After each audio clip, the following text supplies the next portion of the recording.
ندی کے کنارے 5 شادی شدہ عورتیں اپنے اپنے برتنوں میں پانی بھر رہی تھیں کہ انہوں نے ایک عجیب معاملہ دیکھا۔ انہوں نے دیکھا کہ ایک ٹوکری میں بچے کی رونے کی آواز آ رہی ہے۔ وہ بچہ انہی کی سمت میں بہہ کر آ رہا تھا۔ لہٰذا عورتوں نے پانی بھرنا بند کیا اور اس بچے کو ندی سے نکالنے کے لیے اپنی پوزیشن سنبھال لی۔ انہوں نے اس بچے کو باسکٹ میں سے اٹھایا اور دیکھا تو ایک چاند سی بچی تھی۔ اتنی خوبصورت تھی کہ کسی کو اپنی آنکھوں پر یقین نہیں آ رہا تھا۔ 5 عورتوں میں سے ایک ایسی بھی عورت تھی جو لوہار کی بیٹی تھی اور پچھلے 10 سال سے اولاد کی نعمت سے محروم تھی۔ اس نے اس بچی کو گود میں ڈالا تو وہ خاموش ہو گئی۔ باقی عورتیں یہ دیکھ کر حیران ہوئیں اور اسے کہنے لگیں، شاید اللہ تعالیٰ نے تیری قسمت میں یہ بچی لکھی ہے۔ وہ پانی کا گھڑا بھرنا بھول گئی اور بچی کو سینے سے لگا کر اپنے گھر لوہار کو ساری داستان سنائی۔ اس کا شوہر لوہار بھی بچی کو دیکھ کر بہت خوش ہوا۔ اس بچی کو اپنی اونٹنی کا دودھ پلا کر پالنے لگے۔ 20 سال بعد ایک دفعہ گاؤں رسید پور میں ایک میلہ تھا جس میں گاؤں کے تمام مرد میلے میں شرکت کرنے کے لیے چلے گئے۔ موقع کا فائدہ اٹھاتے ہوئے 15 ڈاکوؤں نے گاؤں میں حملہ کر دیا اور عورتوں کی عزت کے ساتھ کھیلنے لگے۔ 3 ڈاکو جب لوہار کی بیٹی کی طرف آئے تو اس کی بیٹی نے اپنے باپ کی دہکتی ہوئی آگ کی بٹی کی طرف قدم بڑھانا شروع کیے تاکہ اگر ڈاکو اس پر حملہ کرے تو وہ اپنے آپ کو بٹی میں ڈال کر جلا ڈالے۔ اسے مر جانا تو قبول تھا لیکن یہ قبول نہیں تھا کہ اجنبی اس سے ہاتھ لگائے۔ ڈاکو جیسے ہی اس لڑکی کی طرف بھاگے تو لڑکی نے، نادر کی بیوی 6 ماہ کی حاملہ تھی، جب اس نے اپنی بیوی کو وارننگ دی کہ اگر اس بار بھی تمہارے ہاں بیٹی پیدا ہوئی تو پھر اپنا سامان پیک کرنا اور میرے گھر سے چلی جانا، میں دوسری شادی کروں گا اور تجھے گھر سے نکال دوں گا۔ اس کی بیوی فاطمہ بیچاری حاملہ ہونے کے باوجود گھر کے سارے کام کرتی تھی۔ نادر ایک نفسیاتی انسان تھا جس کے دماغ پر بیٹا سوار تھا۔ اس کی بہت بڑی خواہش تھی کہ اس کی اولاد بیٹا ہو، لیکن اس سے پہلے اس کی 2 بیٹیاں پیدا ہوئیں۔ پہلی بیٹی کی پیدائش پر اس نے اپنی بیوی فاطمہ کو خوب ملامت کی، جیسے کہ ساری کی ساری غلطی اس بیچاری عورت کی ہے۔ وہ ایک جاہل جو یہ بات نہیں سمجھتا تھا کہ بیٹی کی پیدائش میں مرد کا بھی حصہ ہوتا ہے، بلکہ موجودہ سائنسی تحقیق کی روشنی میں یہ بات سامنے آئی کہ باپ ہی کی بدولت عورت اپنے پیٹ میں بیٹی یا بیٹا پالتی ہے، 9 ماہ تک اسے اٹھائے پھرتی ہے۔ کس قدر تکلیف میں یہ صرف وہی عورت جانتی ہے۔ مگر انسان کتنا ہٹ درم اور ظالم ہے۔ کافی ایسے دیہاتی اور ان پڑھ لوگ ہیں جو اس حقیقت سے ناواقف ہیں، لیکن اکثر جانتے ہوئے بھی عورت کو ہی اس بات کا ذمہ دار ٹھہراتے ہیں۔ نادر کے ہاں 2 بیٹیوں کی پیدائش ہوئی تو اس نے ان کو بھی دل سے قبول نہ کیا۔ ایک بار بھی آنکھ اٹھا کر بچیوں کی طرف نہ دیکھا، نہ ہی ان سے پیار کرتا تھا، نہ ہی ان کی طرف دیکھتا تھا، نہ ہی ان کے سر پر شفقت بھرا ہاتھ رکھتا تھا۔ ان حالات کو دیکھتے ہوئے فاطمہ بہت پریشان تھی۔ اس نے اپنی بڑی بیٹی اپنی بڑی بہن کو دے دی جو کہ بے اولاد تھی۔ دوسری بیٹی پیدا ہوئی تو نادر کا رویہ اس سے ویسا ہی تھا۔ پریشان ہو کر اس نے اپنی چھوٹی بیٹی بھی ایک ادارے کو دے دی، یہ کہتے ہوئے کہ اس کا باپ اپنی بیٹی کو دل سے قبول نہیں کرتا اور مجھے اس بات کا خدشہ ہے کہ اگر یہ بچی اس گھر میں رہی تو اس کی جان کو بھی نقصان پہنچ سکتا ہے۔ اب کی بار فاطمہ بہت پریشان تھی۔ وہ اپنے رب سے رو رو کر دعا کر رہی تھی کہ اس کے ہاں بیٹا پیدا ہو تاکہ یہ شخص اسے گھر سے نہ نکال دے۔ فاطمہ کی طبیعت خراب ہوئی تو اسے ہسپتال لے جایا گیا۔ وہ بے ہوش تھی اور اسے معلوم نہیں تھا کہ اس کے ہاں بیٹی پیدا ہوئی ہے یا بیٹا۔ نادر آپریشن تھیٹر سے باہر تیز تیز قدموں کے ساتھ چل رہا تھا اور آتی جاتی نرسوں سے اپنی بیوی کے متعلق پوچھ رہا تھا۔ ایک نرس جس کو معلوم نہیں تھا کہ یہ ظالم شخص اپنی بیٹیوں سے اس قدر نفرت کرتا ہے، اس نے بچی کو اٹھایا اور پھر نادر کے سامنے کہا، مبارک ہو، اللہ نے آپ کو رحمت سے نوازا ہے، آپ کی بیٹی پیدا ہوئی ہے، دیکھو تو کتنی خوبصورت بچی ہے، میں نے زندگی میں اتنی خوبصورت بچی نہیں دیکھی۔ اس نے بچی کو دیکھنا تو دور کی بات، اس نرس کے ہاتھ سے اس بچی کو چھین لیا اور نامولود بچی کو لے کر ہسپتال سے بھاگنے لگا۔ ہسپتال کا عملہ زندگی میں یہ معاملہ پہلی بار دیکھ رہا تھا۔ تمام ڈاکٹر اور نرس اس شخص کی بے وقوفی پر حیران تھے اور نہیں جانتے تھے کہ یہ بچی کو لے کر کہاں جا رہا ہے، مگر چونکہ اس کی آنکھیں لال تھی، چہرے پر غصہ تھا، تو وہ یہ ضرور جانتے تھے کہ یہ بچی کو کوئی نہ کوئی نقصان ضرور پہنچانے والا ہے۔ لہٰذا انہوں نے جلدی سے پولیس کو فون کیا اور اپنے سیکیورٹی گارڈز کو بھی یہ حکم دیا کہ جلدی سے اس شخص کا پیچھا کرو اور بچی سے لے کر آؤ۔ وہ شہر کی مصروف ترین گلی سے بھاگ رہا تھا۔ لوگ اسے چور سمجھ رہے تھے جو کہ ہسپتال سے بچہ چوری کر کے بھاگ رہا ہے۔ لہٰذا پولیس ہسپتال کے سیکیورٹی گارڈ کے علاوہ شہری جنہوں نے اپنی دکانیں کھولی ہوئی تھیں وہ بھی اس شخص کے پیچھے بھاگ رہے تھے اور نادر کو پیچھے سے آوازیں دے رہے تھے کہ رک جاؤ، بچے کو ہمارے حوالے کر دو۔ مگر جب سیکیورٹی گارڈ اور پولیس والوں نے انہیں بتایا کہ یہ بچی کو اغوا کر کے نہیں لے جا رہا بلکہ یہ اس کی اپنی بیٹی ہے، ہم نہیں جانتے کہ یہ ظالم اپنی بیٹی کے ساتھ کیا کرنے والا ہے، لیکن ہو نہ ہو یہ ایسے نقصان پہنچانے والا ہے۔ لوگوں میں یہ سن کر بے چینی پہلے سے بڑھ گئی۔ وہ یہ سن کر حیران ہوئے کہ ایک آدمی اپنی اولاد سے اس قدر کیسے نفرت کر سکتا ہے۔ بیٹی ہو یا بیٹا، یہ تو اللہ تعالیٰ کی دین ہے۔ ایک انسان اللہ کی رحمت سے اس قدر کیسے نا امید ہو سکتا ہے۔ خیر انہوں نے بھاگنا جاری رکھا۔ نادر نے بھی بھاگنا جاری رکھا۔ وہ بچی کو اٹھائے سوچ رہا تھا کہ اس کا کیا کیا جائے۔ وہ اس بچی کو جان سے نہیں مارنا چاہتا تھا کیونکہ وہ جانتا تھا کہ اگر اس نے بچی کو مارا تو ہسپتال کا عملہ اور پولیس اس کے پیچھے ہے، اور تو اور عام شہری بھی اس کا پیچھا کر رہے ہیں، اور اگر اس نے بچی کو مارا تو قتل کے الزام میں خود پکڑا جائے گا اور پھر جیل ہوگی۔ اسے جیل سے سخت نفرت تھی، مگر کردار ایسا تھا کہ اسے ساری زندگی جیل میں بند کیا جائے پھر بھی کم ہے۔ وہ اپنے دل میں منصوبہ بنا چکا تھا کہ اس بچی کا کیا کرنا ہے۔ وہ ایک پھلوں کی ریہڑی کے پاس سے گزرا تو وہاں ایک ٹوکری پڑی تھی جو کہ خالی تھی۔ اس نے جلدی سے بھاگتے ہوئے وہ ٹوکری اٹھائی، اپنی بچی کو اس ٹوکری میں ڈالا اور بہتے ہوئے نالے میں اس ٹوکری کو ڈال دیا۔ جب تک پولیس اور ہسپتال کا عملہ وہاں پہنچتا تو بچی نالے میں بہہ چکی تھی۔ انہوں نے بہت کوشش کی کہ کسی طرح بچی کو نالے سے نکالا جائے اور واپس لے جایا جائے اور اس کی دکھی ماں کی گود میں بچی کو رکھ دیا جائے جو اپنی معصوم بچی کا انتظار کر رہی ہے، مگر وہ کامیاب نہ ہو سکے۔ بچی ان کی پہنچ سے کافی دور تھی، آدھی رات کا وقت تھا اور وہ بچی کو ٹریس نہ کر پائے۔ پولیس نے فوراً نادر کو پکڑ لیا۔ ہسپتال کا عملہ واپس آیا، سیکیورٹی گارڈز ہیں، انہیں بتایا کہ اس شخص نے اپنی بچی کو پانی کے نالے میں پھینک دیا تھا۔ یہ خبر کسی طرح اس کی ماں تک پہنچی تو فاطمہ یہ سن کر غش کھا کر گر پڑی۔ وہ بے ہوش ہو چکی تھی۔ ڈاکٹر اور نرس اس کو سنبھالنے لگے۔ ہوش آنے پر اس نے ڈاکٹروں سے یہ ضرور کہا کہ خدا را میری مدد کرو، میں اس شخص سے نجات چاہتی ہوں، میں اسے خلا لینا چاہتی ہوں، لیکن اس شخص کے ظلم سے بہت ڈرتی ہوں۔ یہ میری تیسری اولاد تھی، لیکن تینوں اولادوں کے ہونے کے باوجود میری گود ویسی کی ویسی خالی ہے۔ مجھے نہیں معلوم کہ میرے والدین نے میرے ساتھ ایسا کیوں کیا اور ایک ایسے شخص کے پلے مجھے باندھ دیا جو بچیوں سے سخت نفرت کرتا ہے۔ اسی ہسپتال میں ایک ڈاکٹر سرجن ناہید تھی جو کہ بہت اچھی خاتون تھی۔ وہ فاطمہ کی کہانی سن کر کافی پریشان ہوئی اور فاطمہ سے کہنے لگی کہ تمہاری پہلی دو بچیاں کہاں ہیں؟ فاطمہ نے اسے بتایا کہ ایک بچی میں نے اپنی بہن کو دے دی، جبکہ دوسری بچی ماں اور باپ ہونے کے باوجود یتیم خانے میں ہے۔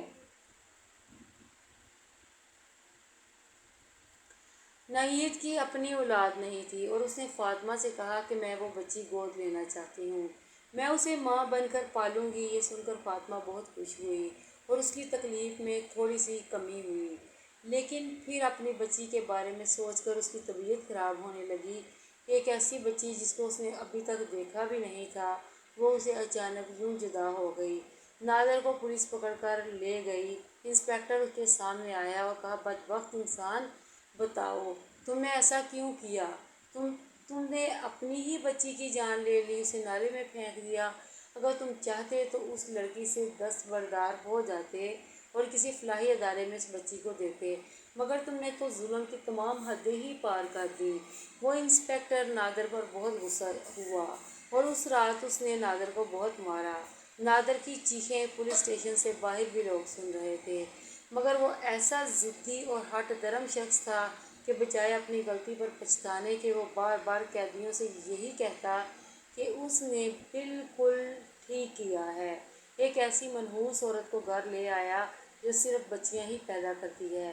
جیل کے مجرم اس سے بہت نفرت کرتے تھے، حالانکہ اس جیل میں ایسے قیدی بھی موجود تھے جو بڑے بڑے جرم کر کے قید ہوئے تھے، لیکن انہوں نے بھی اس بات کا اقرار کیا کہ تم جیسا ظالم شخص ہم نے نہیں دیکھا، کیونکہ کوئی بھی شخص اپنی اولاد سے اس قدر نفرت نہیں کر سکتا جس قدر تم نفرت کرتے ہو۔ فاطمہ چونکہ ماں تھی، لہٰذا اس کے دل میں یہ امید تھی کہ شاید اس کی بچی بچ جائے، شاید اس نالے میں سے اس لڑکی کو کوئی اٹھا لے۔ وہ نالہ ایک ندی میں بہتا تھا اور ندی ایک گاؤں کی طرف، اسی ندی سے مختلف نہریں مختلف گاؤں کی طرف نکلتی تھی۔ وہ بس یہ دعا ہی کر سکتی تھی کہ اس کی بچی بچ جائے اور اللہ اس کی حفاظت کرے۔ گاؤں کی چند عورتیں نہر سے پانی بھر رہی تھیں کہ انہوں نے ایک عجیب منظر اپنی آنکھوں سے دیکھا۔ عورتوں نے دیکھا کہ ایک ٹوکری ان کی طرف تیرتی ہوئی آ رہی ہے۔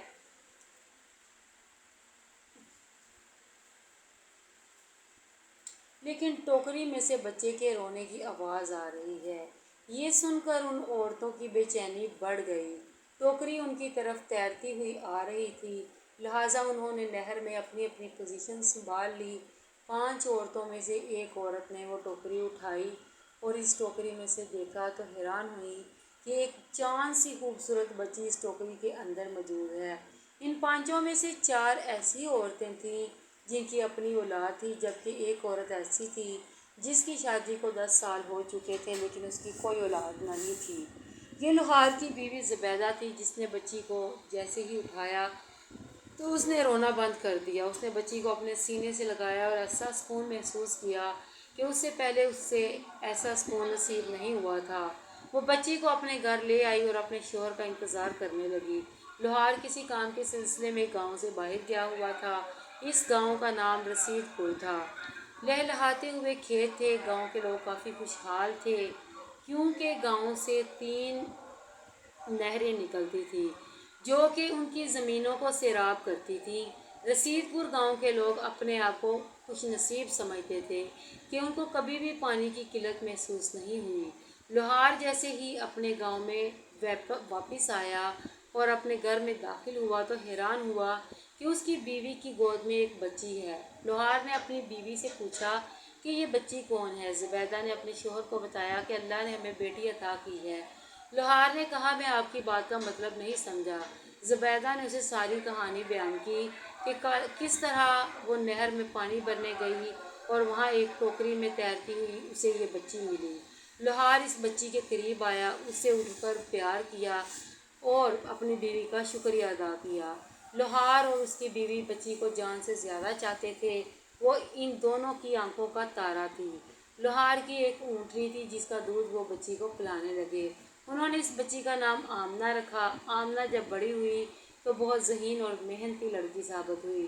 لوہار گاؤں والوں کے اوزار بناتا تھا جس میں چاقو، چھریاں، ہتھوڑے شامل تھے۔ اس کے علاوہ زمینوں میں کام آنے والے زمینی اوزار بھی شامل تھے۔ لوہار ایک بہت ہی محنتی شخص تھا۔ وہ اپنی محنت کی کمائی سے آمنہ کی تربیت کر رہا تھا۔ اس نے اپنی بیوی سے یہ عہد لیا کہ کسی بھی صورت آمنہ کو اس بات کا علم نہیں ہونا چاہیے کہ وہ ہماری سگی بیٹی نہیں ہے۔ زبیدہ نے اپنے شوہر سے وعدہ کیا کہ میری طرف سے کبھی بھی ایسی کوتاہی نہیں ہوگی۔ آپ بے فکر رہیں اور پریشان ہونے کی ضرورت نہیں۔ ہم نے آمنہ کو ہمیشہ بہت پیار کیا اور کبھی کسی چیز کی کمی نہ آنے دی۔ انشاءاللہ اسے کبھی بھی ایسا محسوس ہی نہیں ہوگا کہ یہ ہماری سگی اولاد نہیں۔ رسید پور گاؤں میں ایک میلہ ہوتا تھا۔ یہ میلہ ہر 2 سال بعد ہوتا تھا۔ اس میلے میں اونٹوں کے مقابلے، اس کے علاوہ بیلوں کے مقابلے بھی شامل تھے۔ دیہاتی ان 2 سالوں میں اپنے بیل اور اونٹ تیار کرتے تھے تاکہ وہ مقابلے میں حصہ لیں اور یہ مقابلہ جیت سکیں۔ لوہار کی اونٹنی بھی اس مقابلے میں حصہ لیتی تھی۔ گاموں کو اپنی اونٹنی بہت زیادہ عزیز تھی۔ وہ اونٹنی سے کبھی بھی وزنی کام نہیں لیتے تھے۔ آمنہ جب جوان ہوئی تو نہایت خوبصورت لڑکی تھی۔ گاؤں کے تمام لڑکوں کی خواہش تھی کہ آمنہ سے اس کی شادی ہو جائے، مگر گامو کبھی بھی اپنی بیٹی کی اجازت اور اس کی پسند کے بغیر اس کی شادی کرنے والا نہیں تھا۔ اور اس کے علاوہ حقیقت یہ بھی تھی کہ اس رسید پور گاؤں میں کوئی لڑکا بھی ایسا نہیں تھا جو کہ آمنہ کے قابل ہو۔ آمنہ ایک نہایت سلجھی ہوئی لڑکی تھی اور گاؤں کی واحد لڑکی تھی جس نے شہر سے تعلیم بھی حاصل کی تھی۔ رسید پور گاؤں کے مختلف خاندانوں نے آمنہ کے رشتے کے بارے میں بات کی تو گامو لہار نے انکار کر دیا اور کہا کہ اس کی بیٹی ابھی تعلیم جاری رکھنا چاہتی ہے اور ابھی میں اس کی شادی نہیں کرنا چاہتا۔ پورے گاؤں کو اس بات کا رنج تھا کہ آمنہ نے ان کے بیٹوں کو کیسے ریجیکٹ کیا۔ 2 سال بعد رسید پور گاؤں میں میلہ منعقد ہوا تو گاؤں کے تمام مرد میلے میں شرکت کرنے کے لیے چلے گئے۔ وہ اپنے بیل، گھوڑے اور اونٹ بھی اپنے ساتھ لے کر گئے، مگر اس بار گاؤں میں قیامت آنے والی تھی جس کے بارے میں وہ سارے لا علم تھے۔ ڈاکوؤں کا گروہ اس انتظار میں تھا کہ کب ان کے مرد یعنی رسید پور گاؤں کے تمام مرد میلے میں جائیں گے اور وہ گاؤں میں عورتوں اور بچوں کو یرغمال بنا کر رسید پور گاؤں پر حملہ کریں گے۔ ایک ڈاکو نے مخبری کی اور ڈاکوؤں کے سردار کو جا کر بتایا کہ رسید پور گاؤں کے تمام مرد اپنے مال مویشی سجائے میلے کے میدان کی طرف روانہ ہو چکے ہیں۔ سردار کو اسی چیز کا انتظار تھا۔ اسے جیسے ہی پتہ چلا کہ گاؤں میں صرف عورتیں اور بچے ہیں تو اس نے گاؤں پر حملہ کر دیا۔ ایک ایک گھر میں گھس کر ان کا مال لوٹنا شروع کیا، عورتوں کے زیورات لوٹنا شروع کیے، حتیٰ کہ جن عورتوں نے سونے کے زیورات پہن رکھے تھے وہ بھی اتارنے شروع کیے۔ بیچاری عورتیں نہ چیخ سکتی تھیں نہ کسی کو بتا سکتی تھیں، ان کو اپنی عزت کے لالے پڑے ہوئے تھے، وہ کہیں بھاگ بھی نہیں سکتی تھیں کیونکہ ڈاکوؤں نے دروازے اندر سے بند کر دیے تھے اور عورتوں کو گھر کے اندر رہنے کا حکم دیا تھا۔ جب وہ تمام زیورات اور مال لوٹ چکے تھے اب وہ عورتوں کی عزت بھی لوٹنا چاہتے تھے۔ بیچاری عورتیں چیخ رہی تھیں، چلا رہی تھیں، مگر وہ ظالم ڈاکو کسی بھی عورت پر ترس نہیں کھا رہے تھے۔ یہ تعداد میں 2015 ڈاکو تھے اور ایک ایک کر کے گاؤں کی تمام عورتوں کے ساتھ زیادتی کرنا شروع کی۔ ڈاکوؤں کے سردار کی نظر آئمہ پر پڑی۔ اس نے اپنی تمام ساتھیوں کو منع کیا کہ اس لڑکی کے قریب نہیں جانا۔ اگر کسی نے بھی اس لڑکی کو چھونے کی کوشش کی تو میں اسے زندہ نہیں چھوڑوں گا۔ یہ میری ہے، میں صرف اٹھا کر اسے اپنے ساتھ لے جاؤں گا، ہمیشہ ہمیشہ کے لیے اپنے ساتھ رکھوں گا۔ آمنہ ڈاکوؤں کے سردار کی یہ گفتگو سن رہی تھی۔ اس نے اپنے باپ کے بنائے ہوئے اوزار اٹھا لیے اور ڈاکوؤں سے مخاطب ہو کر کہا کہ خبردار، میرے نزدیک اگر کسی نے آنے کی جرأت کی تو میں اسے زندہ نہیں چھوڑوں گی۔ ڈاکوؤں کا سردار اپنے 2-3 ساتھیوں کے ساتھ اس لڑکی کی طرف بڑھ رہا تھا جبکہ لڑکی دہکتی ہوئی آگ کی طرف کے ساتھ کھڑی تھی اور سردار سے مخاطب ہو کر کہا، اس سے پہلے کہ تم مجھے ہاتھ لگائے میں اپنے آپ کو جلا کر اس بٹی میں راکھ کر دوں گی، مگر کسی صورت یہ برداشت نہیں کروں گی کہ تمہارے ناپاک ہاتھ اور اعضائے مجھے چھو سکیں۔